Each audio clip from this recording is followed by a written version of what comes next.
Pharmacy दवाओं की dispensing, प्रिपेइंग, reviewing और एडिशनल क्लिनिकल सर्विसेज प्रदान करता है। फार्मेसी एजुकेशन का जो सबसे पहला पड़ाव है वो है डी फार्मेसी। डी फार्मेसी का जो ड्यूरेशन है वो 2 साल 3 महीने का है।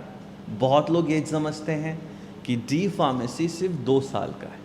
कई वीडियोस में मैंने यूट्यूब पे गलत जानकारियों को देते एक्सपर्ट्स को सुना। मुझे लगा कि बच्चों को पता होना चाहिए कि ये जो कोर्स है इसका जो ड्यूरेशन है वो 4 सेमेस्टर में 2 साल 3 महीने का है। 2 साल में 4 सेमेस्टर होते हैं और साथ ही साथ 3 महीने की ट्रेनिंग के बगैर आपको रजिस्ट्रेशन नंबर प्राप्त नहीं होता। डी फार्मेसी में जो दूसरा सबसे बड़ा सवाल है वो जुड़ा है उन कोर्स को करने की एलिजिबिलिटी से। आपको ये जानना चाहिए कि फिजिक्स, केमिस्ट्री और मैथ यानी साइंस बैकग्राउंड का कोई भी छात्र जिसने फिजिक्स, केमिस्ट्री और मैथ के साथ पढ़ाई की है +2 में, वो छात्र डी फार्मेसी कोर्स में एडमिशन ले सकता है। साथ ही साथ फिजिक्स, केमिस्ट्री, बायोलॉजी का छात्र भी डी फार्मेसी कोर्स में एडमिशन ले सकता है। बहुत सारे छात्र ये भी पूछते हैं कि क्या 10वीं के बाद डी फार्मेसी कोर्स किया जा सकता है? नहीं, डिप्लोमा फार्मेसी करने के लिए +2 पास होना अनिवार्य है। तीसरा जो सबसे बड़ा सवाल लगातार छात्रों के मन में होता है कि क्या मुझे 90-95% लाना चाहिए डिप्लोमा फार्मेसी करने के लिए, या कितने मार्क्स पर मेरा एडमिशन हो जाएगा?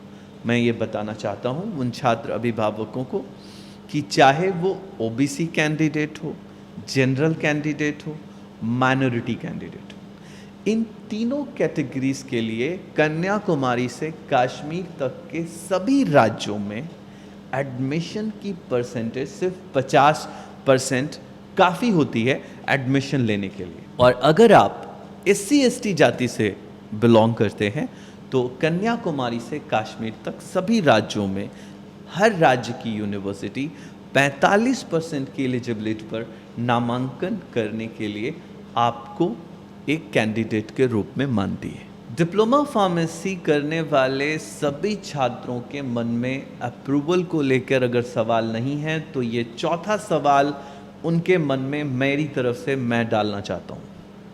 कई बार बच्चे पूरा कोर्स कर लेते हैं और करने के बाद उनको जो रजिस्ट्रेशन नंबर मिलता है, उस रजिस्ट्रेशन नंबर से जब वो लाइसेंस लेने के लिए pharmacy council, state pharmacy council में जाते हैं तो उन्हें पता चलता है कि जिस संस्थान से उन्होंने पढ़ाई करी वो संस्थान फार्मा काउंसिल ऑफ इंडिया से अप्रूव्ड नहीं था।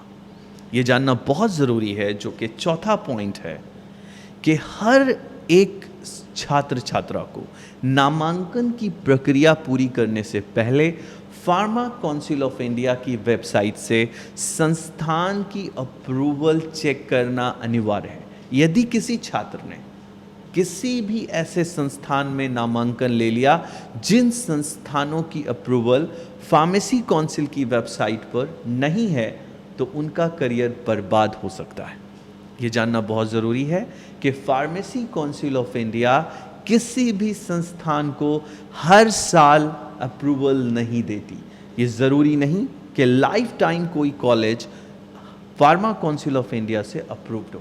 बी फार्मेसी करने वाले छात्रों के मन में और अभिभावकों के मन में एक सवाल लगातार आता है कि कौन सा एंट्रेंस एग्ज़ाम के ज़रिए फार्मेसी में एडमिशन ले सकते हैं। मैं आपको ये बताना ज़रूरी समझता हूँ कि 90 से 95% देश के संस्थान जो फार्मा काउंसिल ऑफ इंडिया से अप्रूव्ड हैं उनमें किसी तरह की कोई एंट्रेंस एग्ज़ाम नहीं होती, और मैं ये बहुत ही जिम्मेदारी के साथ कर रहा हूँ। कुछ बहुत कम यूनिवर्सिटीज़ कुछ राज्यों में एंट्रेंस एग्ज़ाम के माध्यम से फार्मेसी में एडमिशन लेती है। ये जानकर आपको बहुत अजूबा लगेगा कि देश भर में भारत की राज्य स्तरीय शिक्षा व्यवस्था में 50% से ज़्यादा डी फार्मेसी की कोर्स 2020 में वैकेंट सीट के रूप में देखी गई है। इसलिए छात्रों को घबराने की ज़रूरत नहीं है कि उन्हें किसी तरह के एंट्रेंस एग्ज़ाम से ही केवल ये नामांकन प्राप्त होगा। नामांकन प्राप्त करने के लिए आपका 50% होना ज़रूरी है और डायरेक्ट एडमिशन के रास्ते आपके लिए सारे राज्यों में खुले हुए हैं।